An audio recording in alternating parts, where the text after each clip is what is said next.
Hi, my name is Rainy Sag, and I'm going to tell you about a time when I went to see my great-grandmother. On May 13, 2012, which was Mother's Day, what was supposed to be a nice relaxing visit to see my great-grandmother turned into a moment that I will never forget. A little act of kindness can change an entire mindset of a person. On that day, we drove to Charleston, South Carolina to see my great-grandmother in the nursing home. She was diagnosed with Alzheimer's in 2004, which was the year before I was born.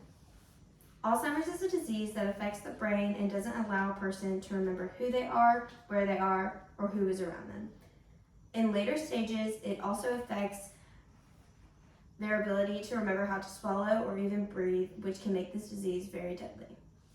At this stage of her diagnosis, she did not know who her family was and she didn't recognize who I am. When this was the first time I saw her that she didn't recognize who I was. At this time, I just started dance and I was getting really good. I was so young that I didn't fully realize that she had no idea who I was. So I got up and I wanted to show her my new cool dance moves. I danced for hours, and after a while, all the residents of the nursing home started to crowd around me. At this point, I was basically dancing for the entire nursing home. After I was finished, I had multiple people come up to me and say that I reminded them of their family that they had at home. Some people started to cry tears of joy because it brought them happiness to see me dancing.